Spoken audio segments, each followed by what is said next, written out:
আচ্ছা, project life cycles and their components and effects. If we go to slide 12, burner স্লাইডে যাও, কি লেখা? Project life cycle is also a useful means of visualizing the activities required and challenges to be faced during the life of a project.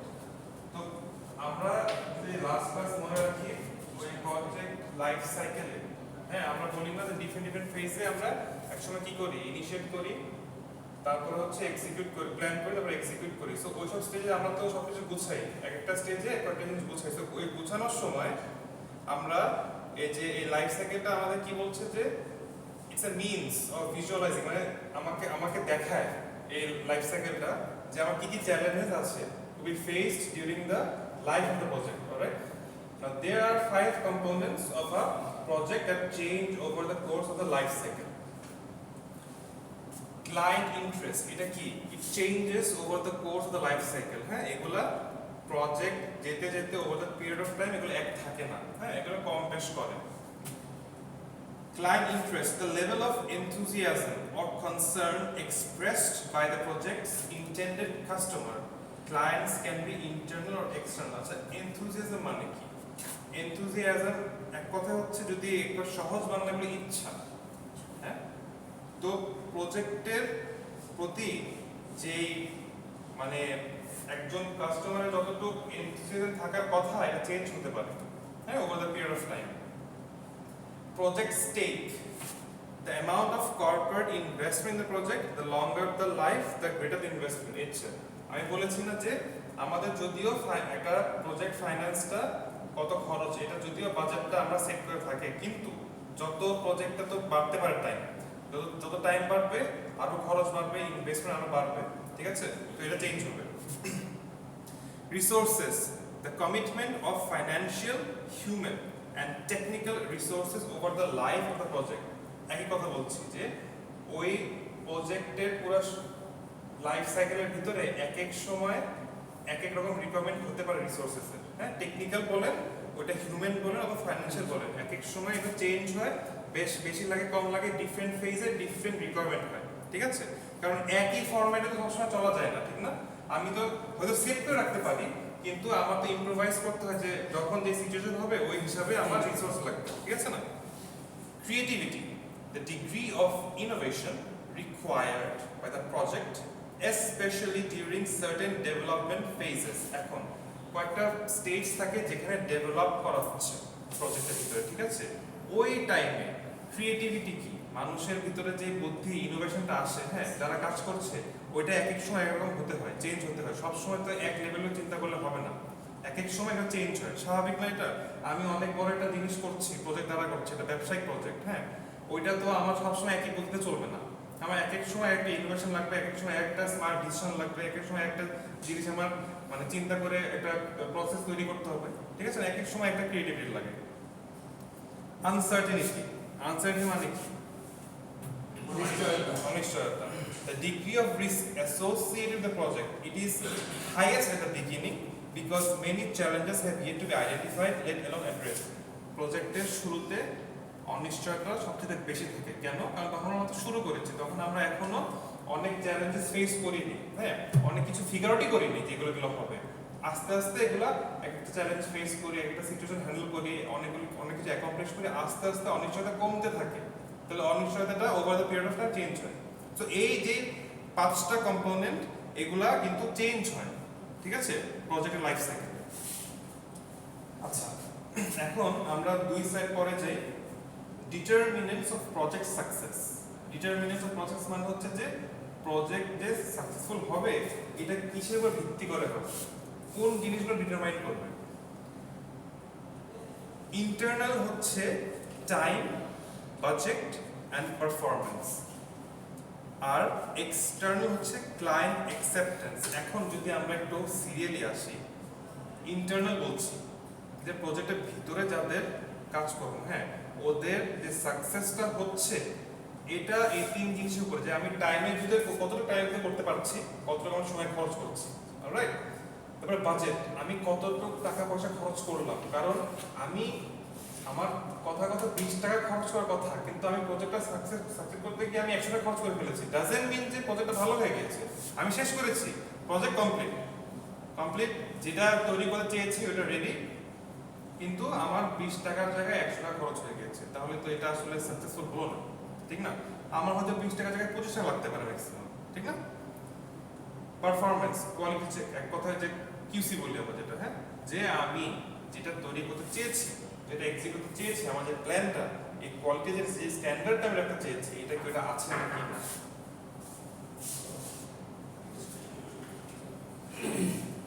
আমি ওটা quality রাখতে পাচ্ছি নাকি না, ঠিক আছে? কারণ আমি কিছু একটা বানিয়ে ফেলে দিয়ে দিচ্ছি, তো হলো কি হলো, ঠিক আছে? So internally time, budget and quality check, যেটা পারফরম্যান্স বলি, হ্যাঁ, এগুলো হচ্ছে ডিটারমাইন করবে যে প্রজেক্ট কতটুকু সাকসেসফুল হয়েছে, রাইট? হোয়াটসঅ্যাপ গ্রুপে ফাইল আছে, খুলে স্লাইড নাম্বার 16 যান। আচ্ছা, এখন এক্সটার্নাল, এখন আমি ভিতরে আমার যতটুকু আমার হাতে আছে এটা করে ফেললাম, এটা হচ্ছে ইন্টারনাল ব্যাপার। এক্সটার্নাল, যে আমার অর্গানাইজেশনের বাইরে একটা জিনিস, ক্লায়েন্ট অ্যাকসেপ্টেন্স, আমি যাদের জন্য তৈরি করেছি তারা কতটুকু এটাকে গ্রহণ করে নিয়েছে, এটা গ্রহণযোগ্যতা কতটুকু হয়েছে। আমি বানালাম, ক্লায়েন্টের লাগলোই না, ওটার দামই দিল না, তো লাভ কি হলো? লাভ হলো না, কোনো লাভ হলো না, ঠিক আছে? স্যাটিসফাই কাস্টমার নিড, মানে আমি যেটা বানিয়েছি এটা অ্যাকচুয়ালি আমি যাদের জন্য বানিয়েছি, অথবা আমার যারা টার্গেট মার্কেট, আমার যারা টার্গেট কাস্টমার, তাদের যে প্রয়োজন, আমি তো তাদেরকে মজাদের জন্য বানাচ্ছি না, আমি কোনো তাদের প্রয়োজনের জন্য করেছি। ওই প্রয়োজনটা বিনোদনও হতে পারে, যেটাই হোক, কিন্তু যে প্রয়োজনে বানাচ্ছি ওই প্রয়োজনটা স্যাটিসফাই হয়েছে নাকি না। হ্যাঁ, তাদের প্রয়োজন 10% স্যাটিসফাই হলো তো লাভ তো নাই। তাদের প্রয়োজন আমার যে টার্গেটটা ছিল যে আমার এই জুস খেয়ে এই মানুষের ডিহাইড্রেশন চলে যাবে, অথবা অনেকটুকু হেল্প হবে তার, যে আমাদের ওয়েদারে অথবা আমাদের শহরে যেই পরিবেশে একটা ডিহাইড্রেশন হয় মানুষের, হ্যাঁ, গরমের জন্য বলেন, হিমের জন্য বলেন, হ্যাঁ, এই জিনিসটাতে অনেকটুকু একটা হেল্প করে, মানুষের তৃষ্ণা কম লাগে, মানুষের শরীর কম খারাপ হয়, ঠিক আছে? একদমই যে হবে তা তো এটা ইম্পসিবল, কিন্তু অনেকটুকু কমুক। তো এটি যদি না হয় তাহলে তো আমার তো এই যে এত কিছু বানাইলাম লাভ তো নেই, ঠিক না? তাহলে এক্সটার্নাল ব্যাপারটা কি? Client acceptance, which means customer নিডটা ফুলফিল অথবা স্যাটিসফাই হয়েছে নাকি না। বুঝেছি? কোনো কনফিউশন থাকলে আমাকে বলেন। এই 4টা পয়েন্ট হচ্ছে determinants of project success. Project successful হয়েছে কি না, কতটুকু হয়েছে, এই পয়েন্টগুলো ডিসাইড করবে এগুলো আমরা কেমনে ক্যারি করেছি, কেমনে এগুলোকে আমরা অ্যাড্রেস করেছি, ঠিক আছে? ইন্টারনাল হচ্ছে time, budget and performance, external হচ্ছে কাস্টমার অথবা ক্লায়েন্ট অ্যাকসেপ্টেন্স অথবা স্যাটিসফ্যাকশন। কোন কনফিউশন আছে? ঠিক আছে। আচ্ছা, আমরা একটু স্লাইড নাম্বার 17 যাই। Dimension of project success. Dimension, another approach to project assessment. আমরা কি অ্যাসেসমেন্ট মানে বুঝি? হ্যাঁ, assessment argues that another factor must always be taken into consideration, that promise the delivered product, আচ্ছা এখানে গ্রামারের মিস্টেক আছে, the promised delivered product can generate future opportunities whether commercial or technical for the organization. ঠিক আছে? এটা একটা জিনিস, এটা একটা এলিমেন্ট যেটা হচ্ছে মানে অনেক মানুষ বলে এই ফ্যাক্টরটা কনসিডার করার জন্য যে আমি একটা যে প্রজেক্ট অথবা আমি যে প্রোডাক্ট বানাচ্ছি ওই প্রজেক্টের থ্রুতে, ওই প্রোডাক্টটা আমার অর্গানাইজেশনের জন্য ভবিষ্যতে অপরচুনিটিস তৈরি করবে, আরো সুযোগ তৈরি করবে। হ্যাঁ, ওয়েদার কমার্শিয়াল টেকনিক্যাল, এটা কমার্শিয়াল হতে পারে, টেকনিক্যাল হতে পারে, কিন্তু সুযোগ তৈরি করবে for the organization. In other words, it is not enough to assess a project according to its immediate success. মানে আমি একটা প্রজেক্ট করার পরে মনে করেন আমি প্রজেক্ট করে ফেললাম, আমার টাইম ঠিক হলো, আমার বাজেট ঠিক হলো, আমার পারফরম্যান্স ঠিক হলো, ক্লায়েন্টও এটা অ্যাকসেপ্ট করলো, কিন্তু এটা ইমিডিয়েট, ঠিক না? শুধু আমি করে ফেললাম তখন যে ফ্যাক্টরগুলো আমার স্যাটিসফাই করছে, শুধু ওইটা প্রজেক্টের সাকসেস হিসেবে ধরলে হবে না। আমি যে প্রোডাক্টটা বানিয়েছি অথবা আমি প্রজেক্ট দিয়ে যে সার্ভিস বা প্রোডাক্টটা তৈরি করেছি, এটা যাতে ভবিষ্যতে গিয়ে আমার আরো কাজে লাগবে, আমাকে আরো সুযোগ এনে দিবে। হ্যাঁ, এটাও একটা ফ্যাক্টর হতে হবে প্রজেক্টের সাকসেসের জন্য। ভবিষ্যতে আমার অর্গানাইজেশনের জন্য এই যে প্রজেক্টটা করেছি, এই যে প্রোডাক্টটা তৈরি করেছি, এটা আমাকে ফিউচারে আরো সুযোগ এনে দেবে, আরো অপরচুনিটিস খুলে দেবে। এটা একটা ফ্যাক্টর হতে হবে। ওইরকম তাহলে ডাইমেনশনটা ওইরকম হতে হবে যে আমি আজারে কোনো জিনিস বানাচ্ছি না, অথবা আমি অতটুক মানে কম গুরুত্বপূর্ণ জিনিস বানাচ্ছি না, যেটা কি বানালাম হলো শেষ, যেটা বানালাম যেটা আমাকে ভবিষ্যতে আরো সামনে নিয়ে যাবে। ঠিক আছে, এটা ফিউচারে একটা লং একটা আমার একটা মানে উপরে সাকসেসফুল একটা দিকে আমাকে নিয়ে যাবে। ঠিক আছে, স্যার ওটা কি কেন্দ্র করে নাকি ওটার এটা কেন্দ্র অপশন? না, কেন্দ্র ওটাকে কেন্দ্র করে মনে করেন আমি এখন যেটা বললাম জুস বানিয়েছি, হ্যাঁ, একটা ডিহাইড্রেশন মানে ইলেকট্রোলাইট ড্রিঙ্ক বানিয়েছি। ঠিক আছে, এখন আমি এটা বানালাম, সাকসেসফুলি প্রজেক্টটা শেষ হলো, আমি এটা বিক্রি করলাম, মানুষ কিনলো। ঠিক আছে, জিনিস তো শুধু এই পর্যন্ত হলে হবে না। হ্যাঁ, আমি যে বানালাম আমার একটা ব্র্যান্ড নেম হলো, হ্যাঁ, আমার যে একটা কি বলবো মানুষের কাছে একটা গুডউইল হলো। হ্যাঁ, এটা যাতে সামনে গিয়ে আমি যদি কোনো কিছু বানিয়ে ফেলি তখন ইজিলি মানুষ ভরসা করে এটা কিনবে অন্য কিছু বানালে। হ্যাঁ, এটা একটা অপরচুনিটি না? Opportunity depending on what my current project, ঠিক না? তো আমি যেটা আমার যে প্রজেক্ট বা প্রোডাক্ট হবে এই জিনিসটা যাতে ওই ফ্যাক্টর যাতে এই ফ্যাক্টরটাও কনসিডার করতে হবে যে আমার এই প্রোডাক্ট অথবা যেটাই বানাচ্ছি এটা যাতে ফিউচারেও কাজে দেয়, ফিউচারে আমার সুযোগ নিয়ে আসে আমার জন্য। ঠিক আছে, there are আচ্ছা, so we must evaluate project success in terms of commercial success, potential for generating new business and new opportunities. কি বলেছি? We must evaluate project success. আমরা একটু আগে যেটা বলেছি এটা কিন্তু যে একটু আগে যেটা চারটা ডিটারমিনেন্ট ছিল ওটা কিন্তু কমার্শিয়াল। এই দেখেন এখানে কি বলছে যে তাহলে আমরা প্রজেক্ট সাকসেসটাকে কমার্শিয়াল সাকসেস হিসাবে আমরা ইভ্যালুয়েট করব এবং potential for generating new business and new opportunities. আমি মাত্র যে উদাহরণ দিয়েছি সেটা মিলে জিনিসটা potential for new business and new opportunities মানে পোটেনশিয়াল মানে আমার যাতে এটা সামনে করতে আরো বেশি হেল্প করে, আমার যাতে ওই পোটেনশিয়ালটা এনে দেয়। ঠিক আছে, there are 4 dimensions of project success: project efficiency, impact on customer, business success, preparing for the future. চারটা ডাইমেনশন আছে প্রজেক্ট সাকসেস। ঠিক আছে, একটা হচ্ছে প্রজেক্ট এফিশিয়েন্সি, এই যে meeting budget and schedule expectation, যে আমি যে একটা বাজেট করেছিলাম, একটা ফোরকাস্ট করেছিলাম, একটা একটা এক্সপেকটেশন রেখেছিলাম যে আচ্ছা ঠিক আছে এটা 20 থেকে 22 টাকা যাবে, 20 থেকে 25 টাকা যাবে, আধার দান ফালায় ছড়ায় অনেক করে বাজে অবস্থায় 30 টাকা যাবে।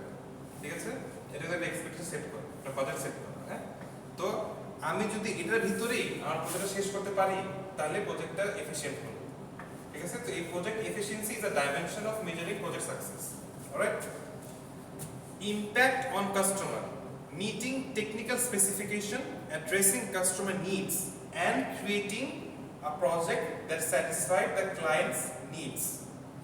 ওই একই কথা ঘুরে ফিরে যে আমি আমার কাস্টমারের উপরে কি এফেক্টটা ফেলেছি, কি ইমপ্যাক্টটা হচ্ছে, তার জীবনে আমার জন্য কি একটু হেল্প হয়েছে, তার লাইফে কি আমার জন্য একটু ইমপ্যাক্ট হয়েছে নাকি, টেকনিক্যালি বলেন অথবা এটা ওই কাস্টমারের নিড বলেন অথবা কাস্টমারের যেটা ভুগছিল একদিন ওটাকে মিট করা বলেন, যেভাবে হোক কাস্টমারের উপরে আমার কি ডিফারেন্সটা হয়েছে।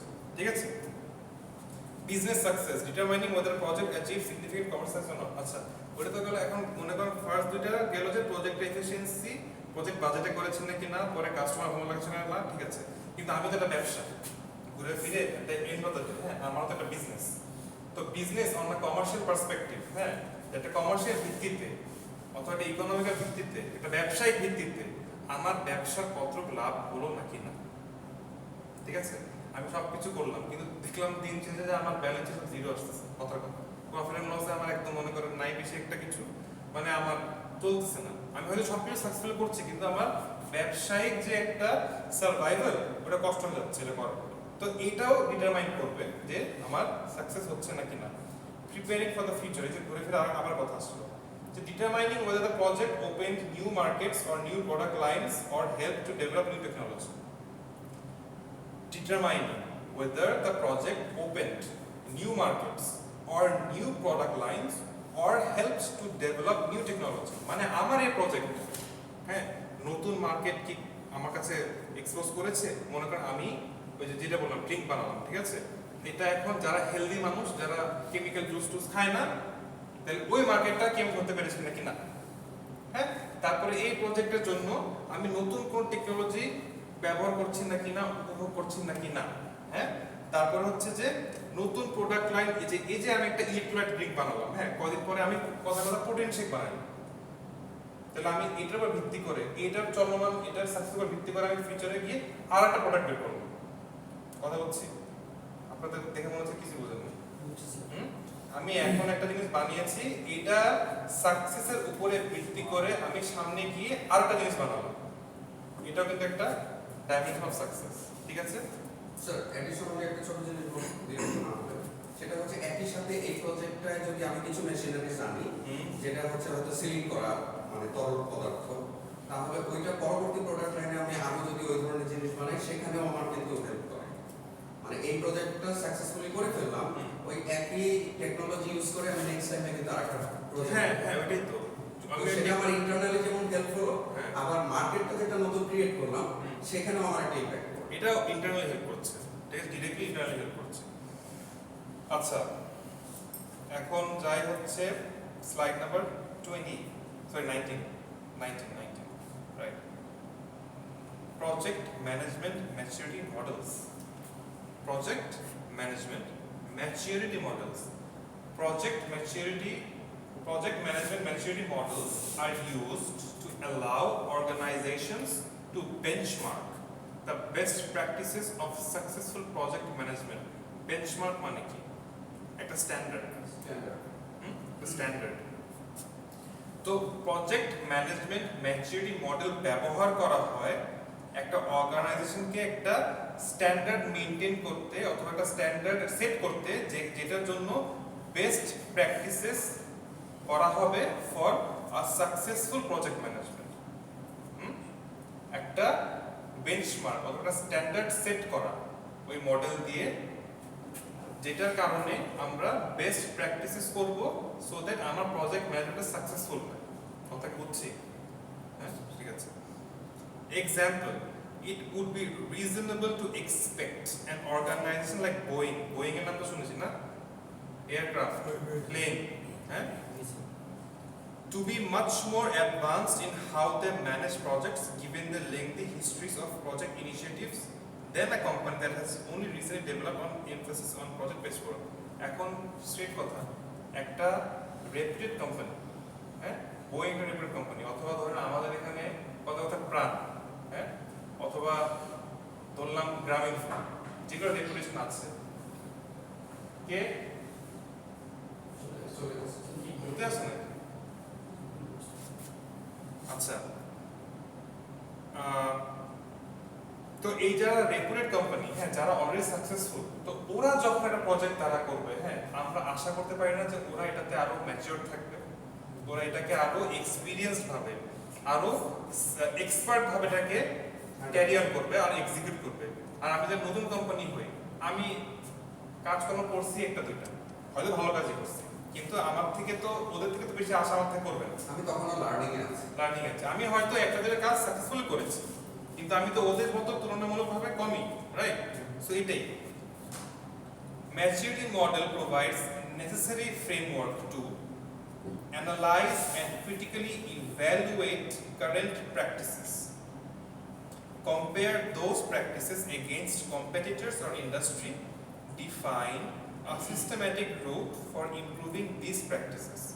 তো maturity model হ্যাঁ এটা একটা ফ্রেমওয়ার্ক প্রোভাইড করে কিসের জন্য যে আমি এখন যে প্র্যাকটিসগুলো করি এটাকে অ্যানালাইজ করা হ্যাঁ যে আসলে কি হচ্ছে এটা কতটা কাজে দিচ্ছে না দিচ্ছে এটা এফেক্টিভ হচ্ছে না হচ্ছে এবং এটা কিভাবে ভালো করা যায় না করা যায় এটা তারপরে compare those practices against competitor industry তো আমি যে প্র্যাকটিসগুলো করি এটা আমার কম্পিটিটর আমার ইন্ডাস্ট্রিতে আমার যে কম্পিটিটর আছে হ্যাঁ ওদের সাথে তুলনা করছি যে ওরা আমার থেকে কম কি করছে বা বেশি কি করছে তবে ওরা আমার থেকে সাকসেসফুল কেন বেশি আছে কথার কথা রাইট তারপরে define a systematic route for improving this practices তারপরে যখন আমি কম্পেয়ার করলাম অ্যানালাইজ করলাম পরে একটা সিস্টেম তৈরি করলাম যেটার থ্রুতে আমি আমার প্র্যাকটিসগুলো ইমপ্রুভ করব। কথা বলছি, হ্যাঁ? Most effective maturity models chart a set of standards that are currently accepted as the state of the art, a process to achieve the set benchmarks. এটা একটা চার্ট থাকে ম্যাচুরিটি মডেলের, যেখানে সব সেট করা থাকে স্ট্যান্ডার্ড, হ্যাঁ, যে এই যে মনে করেন এখন একদম এটা স্টেট অফ দি আর্ট একটা স্ট্যান্ডার্ড, হ্যাঁ, যে এটা করলে আপনার প্রজেক্টটা একটা স্ট্যান্ডার্ডে আছে। আরটা আছে যে কি a process to achieve that the set benchmarks, ওই যে বেঞ্চমার্ক সেট করেছে এটা কিভাবে অ্যাচিভ করব, ওইটা একটা প্রসেস, ঠিক আছে? এটা হচ্ছে একটা মনে করেন মোস্ট এফেক্টিভ ম্যাচুরিটি চার্ট বলছে, অলরাইট? মানে এটা গিভেন একটা ফরম্যাট যে কিভাবে আমি এই প্রজেক্ট ম্যানেজমেন্ট ম্যাচুরিটি মডেলটা কাজে লাগাবো, ঠিক আছে? আচ্ছা, তাহলে আমরা এখন ইসে যাই, স্লাইড, একটা লাস্ট স্লাইডে যাই, লাস্ট দুইটা স্লাইড।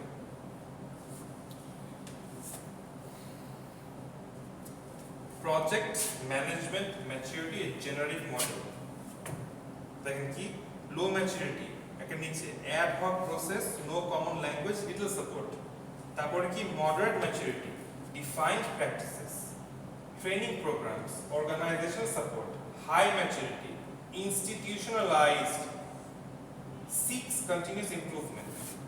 এটা কি একটা প্রজেক্ট ম্যানেজমেন্ট জেনারিক মডেল, মানে এটা জেনারেল একটা আইডিয়া, একটা মডেল যেটা হচ্ছে যে একবারে লো ম্যাচুরিটি। আমরা কোনটাকে বলছি, যেখানে মানে জাস্ট করার জন্য করতেছে, যে আমার একটা গোল আছে, আমি এখন জেনারেলি করবো এটা, ঠিক আছে? কোনো কিছু ফিগার আউট না। নো কমন ল্যাঙ্গুয়েজ, হ্যাঁ, যে ওই আমরা যখন একটা কালচার তৈরি করি, হ্যাঁ, একটা অর্গানাইজেশন, তখন তো আমরা কয়েকটা আমাদের কমন ল্যাঙ্গুয়েজ থাকে, হ্যাঁ, আমরা বুঝি, ওটা নাই। তারপরে লিটল সাপোর্ট অনেক কম। তারপরে মডারেট ম্যাচুরিটি দেখেন কি আছে, ডিফাইন্ড প্র্যাকটিস, মানে যে আমি কি করব, কিভাবে প্র্যাকটিস সবকিছু করব, এটাকে ডিফাইন করা আছে, এটা সেট করা আছে, হ্যাঁ, আমি জানি কি করব। ট্রেনিং প্রোগ্রামস, নিজেকে ইমপ্রুভ করার জন্য অথবা আমার ওয়ার্কফোর্স ইমপ্রুভ করার জন্য ট্রেনিং প্রোগ্রাম আছে। তারপরে অর্গানাইজেশন সাপোর্ট, যে আমার অর্গানাইজেশন, আমার সব ডিপার্টমেন্ট অথবা আমার যত যাবতীয় সাপোর্ট লাগে, আমার এই সাপোর্টটা আছে এই প্রজেক্টের জন্য। তারপর দেখেন high maturity, institutionalized, six continuous improvement, মানে এটা হচ্ছে পুরো সেট করা একটা ইনস্টিটিউশনে, এটা পুরো ফরম্যাটিং করা আছে, এখানে এক্সপার্ট মানুষ আছে, এখানে মানুষ কন্টিনিউয়াসলি লেগে থাকে, কন্টিনিউয়াস ইমপ্রুভমেন্ট আছে, এখানে ওই যে যেভাবে কিভাবে করেন না, এটা সবাই যেটার জন্য যা লাগে দে গিভ देयर বেস্ট, ঠিক আছে? আচ্ছা, এখন দেখেন project maturity model importance. Project maturity models have become important in recent years for various reasons, which are it highlights the recurring problems a company have. Highlights the recurring problem. Recurring problem মানে কি? বারবার যেটা হয়। তো বারবার যেটা হচ্ছে, এই মডেলটা যদি আমরা ফলো করি, ওটা ও হাইলাইট করবে, ও দেখা দিবে যে তোমার এই সমস্যা হচ্ছে। Alright? It highlights the fact that change is a gradual process and companies must strive for as an ongoing process of continuous improvement. এই যে ওরা একটা ভালো জিনিস, এটা অনেক মানুষ বোঝে না, যে চেঞ্জ হওয়া এটা একটা গ্র্যাজুয়াল প্রসেস, এটা ধাপ করে চাইলে আজকে হয়ে যায় না, এটা আস্তে আস্তে স্টেপ বাই স্টেপ হয়, হ্যাঁ? তো এই মডেলটা ওই জিনিসটা মানুষটাকে বোঝায়, এবং এই যে অনগোয়িং প্রসেস তাকে যে ইমপ্রুভ করতে হবে, এটার পিছে কোম্পানি লেগে থাকতে হবে প্রতিদিন, মানে প্রতিদিন একটু গ্রো করার, প্রতিদিন একটু ইমপ্রুভ করার, প্রতিদিন চেঞ্জ হওয়া, এটা পিছে কোম্পানি লেগে থাকতে হবে। কোম্পানি খালি অথবা অর্গানাইজেশন খালি মনে করলো যে না একটা মডেল আছে হয়ে গেছে, না, আমার যা যা সমস্যা অথবা আমি কিভাবে ইমপ্রুভ করবো, এটার পিছে লেগে থাকতে হবে, কোনো কিছু ছেড়ে দিতে হবে, ঠিক আছে? It provides a clear picture of where a company stands, fits, and how to determine a reasonable course of action to progress desired goal. এটা একটা ক্লিয়ার পিকচার দেখা যায় আমি অ্যাজ অ্যান অর্গানাইজেশন আছি কোথায়, টুডে ওয়্যার আই অ্যাম, আমার অবস্থান কি, এবং আমি যেখানে যেতে চাই ওখানে যাওয়ার জন্য আমার কি কি করতে হবে। আমি আজকে যেখানে দাঁড়িয়ে আছি এবং আমি যেখানে যেতে চাই ওখানে যাওয়ার জন্য কি কি করতে হবে, এটা দেখায়। এর জন্য প্রজেক্ট ম্যানেজমেন্ট ম্যাচুরিটি মডেলস আর ইম্পর্টেন্ট, বিকজ দে এক কথায় তারা আপনাকে দেখায় আপনার ভুল কি, তারা দেখায় আপনার কি করা উচিত, অথবা তারা দেখায় যে আপনি কি করা উচিত না। অলরাইট, এটাকে বলে প্রজেক্ট ম্যানেজমেন্ট ম্যাচুরিটি মডেল। বুঝেছি? চ্যাপ্টার 1 শেষ।